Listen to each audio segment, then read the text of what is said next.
Huling topic natin mga bossing, eto, ipit si Roque dito eh. BIP's World. So I wish to... BIP's Worldwide. Shout out po. No? Sabi ko, dito ko napansin na kung madami din palang matatalinong abogado sa Congress. Super Ninja, shout out sa iyo. Madami palang matatalino na abogado sa Kongreso, mga kababayan. Pakinggan ho natin ito mga bossing. Hinimay ho talaga ito, mga kababayan. Hinimay ito para mapalabas talaga kung ano yung katotohanan. Ano po? Kasi si Roque paulit-ulit, abogado lang po ako ng Whirlwind o Whirlwind o kung ano man yan. No? Gusto niyang ihiwalay yung sarili niya doon sa Lucky South 99. Dahil yung Lucky South 99, yun na yata yung may mga illegal doon sa Pogo. Tama ho ba ako o mali? I-komento nyo na lang dyan, mga kababayan. Mitch de Guzman, shoutout po sa inyo. No? O eto, mga kababayan, pakinggan po natin. No? Pakinggan natin. Na corner yata si Roque dito. However, Attorney Roque, this is one of the occasions when my knowledge in law became gray. Ayan. Doon pa lang po no? Ano sabi niya? Pang ilang pagkakataon. Ilan lang ito sa ilang pagkakataon na yung kaalaman ko sa batas ay parang bigla akong, alam mo yun, nalito ako. Dahil siguro doon sa mga sinasabi ni Attorney Harry Roque, mga kababayan. Tapos with pangisi-ngisi na ganyan, no, bossing, siguro, yun, yung palang parang insulto na yun, no? Ilan lang to sa mga pagkakataon na tipo bang nagmukha o nalito ako, no? sa tungkol sa batas. Tas pangisi-ngisi. Eto, tuloy ko na ho ang paghimay ni Madam kay Roque. So I wish to ask once more for the record. With all due respect, kayo po ba ay abogado ng Lucky South 99? Hindi po, wala po akong attorney-client relationship sa kahit sino na shareholder or officer ng Lucky Star. From the answer of Attorney Roque, Mr. Chair, I wish to share to the committee the case of Eusebio Sison versus Attorney Lourdes Dumlao. This is AC number 11959, April 28, 2021. If I may quote, a lawyer-client relationship is established when lawyers consistently manifest to a person consulting them that they would provide legal representation or assistance, regardless of the close ties between the parties or the lack of written contract or the non-payment of legal fees. It is very clear, Mr. Chair, that from the definition of a lawyer-client relationship, kahit walang kontrata, kahit walang payment of legal fees, the moment the client starts seeking advice and the lawyer starts giving advice, a client-attorney relationship is created. Can we be enlightened on this, Mr. Chair, from Attorney Roque?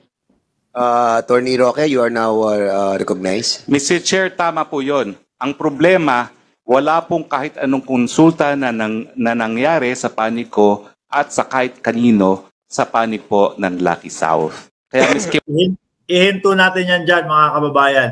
Kung papanoorin nyo ho, yung mga nauna, no? Yung mga naunang mga interview, yung mga naunang pagpapaliwanag ni Attorney Harry Roque, mga kababayan, meron siyang mga nababanggit na, di ba, na parang humingi lang naman sila ng advice. Yung ganito, ganyan. Meron pa ngang nababanggit na nagbibigay ng serbisyo, etc., etc. Ano po? Kaya dito, dinidiin talaga siya ni Congresswoman Dinidiin ho siya talaga ni Congresswoman Wala pong bayad, wala pong kontrata, wala rin po kaming komunikasyon. Dahil ang komunikasyon ko po, lahat po yan ay kay Cassie Ong lamang. Ayun, ang ginigiit niya. Kay Cassie Ong lang. Walang Lucky South. Ito. Habang pinaplay mo yung video na to, lalong dumidiin at lalong naiipit si Roque. I understand, Mr. Chair, that a statement of Attorney Roque, he was never consulted by Lucky South 99. But he has been repeating a while ago that Cassandra Leong is the representative of Lucky South 99. Ayan. Is it not that the consultations made by Representative Ong with Attorney Roque, the consultations as well that was made by Lucky South 99 with Attorney Roque, Mr. Chair? Mr. Chair, gaya na aking sinabi po kanina, ang aking attorney-client relationship ay kay Cassandra Ong at kay Whirlwind. Dahil sila po ay umakto bilang ahente ng Lucky South, pero hindi ko po naging kliyente ang Lucky South. Para po siguro malinaw, it is an instance where both Whirlwind and Lucky South will benefit kung magtutuloy ang negosyo ng Lucky South. Kasi kung wala naman po Lucky South, useless yung pinatayong premises ng Whirlwind. At kung wala naman ng Whirlwind, wala ring uupahan ang Lucky South. Pero pagdating po sa attorney-client relationship, dapat meron man lang komunikasyon sa panig ng abogado at ng kliyente, whether or not there is a written agreement, whether or not there is bayad. Pero wala po talagang ganon dahil limited lang ako kay Cassie Ong. Yan na. Mr. Chair, I just wish to remind our resource speaker that I think there were 3 members of the committee who have been delving on this question, and repeatedly, Attorney Roque stated that he is lawyering for Cassandra Ong. Ayan ha. Cassandra Ong sino po ba si Cassandra Ong, mga kababayan, sa Lucky South 99? is the representative of Lucky South 99. Aha. And it is really hard to conceive how he can separate himself from Lucky South 99 if his client is representing no less than Lucky South 99. Lucky South is not a natural person. It is a juridical person. The only ano po ba yon, mga kababayan? No, yung sinasabi niyang hindi talaga siya natural person. Kumbaga, mga bossing, kung korporasyon po, yan. Ang mga negosyante po, ganito, ganyan, pwede pong bumuo ng korporasyon at yung korporasyon na yon, mga kababayan, tatayo bilang, kumbaga parang isang tao din po. No? Pwedeng bumili ng property, pwedeng kasuhan, pero hindi directly doon sa mga negosyante. So kumbaga ako bilang isang negosyante, magtatayo ako ng korporasyon. Kapag yung korporasyon na yon nagkasala o may nagawa o may nalabag na batas, hindi aabot sa akin. Nandoon lang yon sa korporasyon na yon, no? So nagmumukha siyang isang tao din, mga kababayan, pero hindi tao as tao na kagaya natin. The way to talk with a lawyer is through a representative, and that is Cassandra Ong. If I may add, Mr. Chair, under Section 3 of Canon 3, lawyer-client relationship. Ihabol ko din doon, mga kababayan.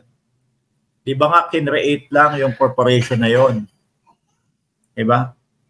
Kinreate lang. Yung pagkaka-create ng corporation na yon, yung corporation na ba yun, maipapaliwanag niya yung sarili niya. Kagaya ko po, isang tao, di ba? Ako kaya ko ipaliwanag yung sarili ko. Pero yung ginawa lang ng isang tao, no, kailangan niya ng representative. Which is, ang representative po niyan, mga kababayan, is si Cassie Ong. Di ba? Client relationship, yes, Attorney Roque is correct. The highest fiduciary character.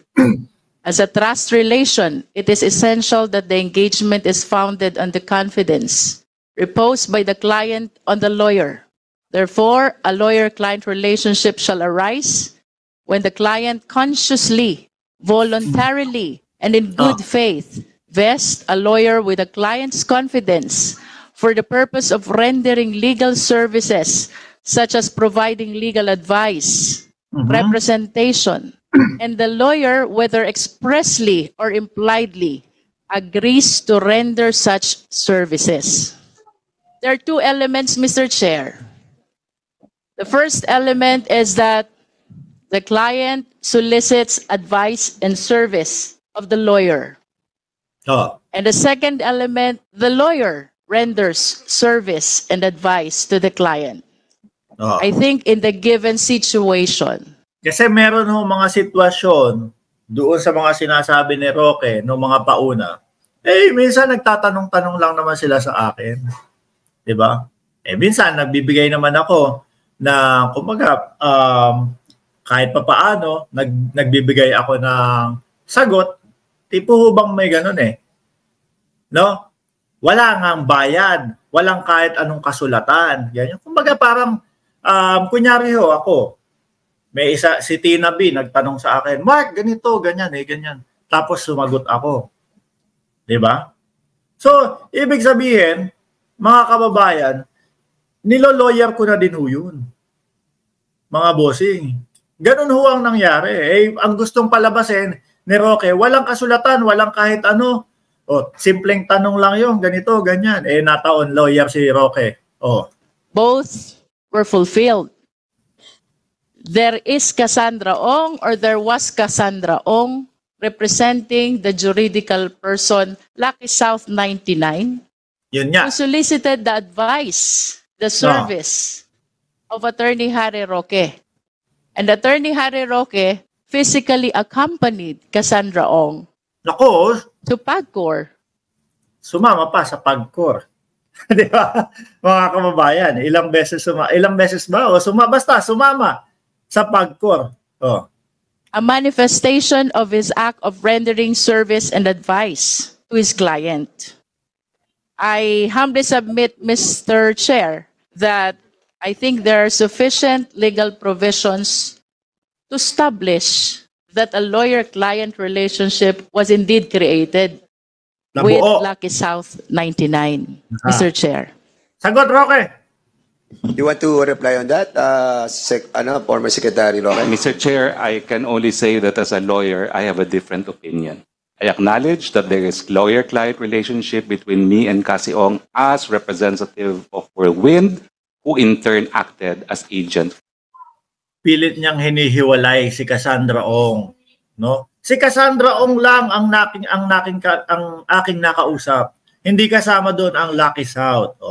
Bilang tao lang si Cassandra Ong. Kaya nga po si Cassandra Ong o si Cassie Ong, no? Ang representative ng Lucky South. Or Lucky South. But that does not mean that Lucky South gave me their trust and confidence to represent me, and I will repeat it. Kung kukunin po nila ako to quash the raid on their property, I will readily accept it. Pero yun nga po, hindi nila gagawin yun. Dahil sa tingin nila, ang kritiko ng gobyerno, hindi magpapanalo ng kaso sa kanila, magpapalala pa. Yun lang po ang sitwasyon talaga. Wow. Mr. Chair, earlier, Attorney Roque likewise stated that Whirlwind is the agent of Lucky South. Does our resource speaker confirm this, Mr. Chair? Yes po. Ayan, ha? And can agency be implied? Well, it can be implied, but an agency, once delegated, cannot be further delegated. Yun po ang rule. Can it be done verbally? Well, agency is written or verbal. Pero ang sinasabi ko nga po, yung delegated authority to Cassie Ong cannot be delegated any further. Ang pwede lang po mag-delegate talaga ay yung principal. And what, therefore, is your concrete basis why you reach the conclusion that Whirlwind... Yun, sasabihin ni Roque, yun po ang aking paliwanag. Yun po ang aking paniwala. ...is an agent of Lucky South 99. Well, una-una, Mr. Chair, because that is how Whirlwind explained it to me. And under the circumstance na sila nagpapaupa ng property nila at may interest sila na magpatuloy ang negosyo ng Lucky South, nakita ko naman po kung ano interest din ng Whirlwind. Ang interest ng Whirlwind ay magpatuloy po ang negosyo nung nag-uupa sa kanila, Mr. Chair. Mr. Chair, I want to go to the basic. Agency is a contract where there are two parties involved, the agent and the principal. It is hard to conceive, Mr. Chair, that Attorney Roque will be relying on the representation only of Whirlwind without an active participation of the other party, who is supposed to be the principal, the Lucky South 99. And even assuming that indeed Whirlwind is an agent of Lucky South, I hope we are reminded as well by the principle that the act of the agent is the act of the principal. And the liability of the agent is the liability of the principal. Similar to attorney-client relationship, there is a fiduciary relationship that is existing between the principal and the client. So I wish to conclude, Mr. Chair, that Attorney Roque's representation is a did client not cover only the Whirlwind, but extends to even Lucky to South. Lucky South, Mr. Chair. Okay.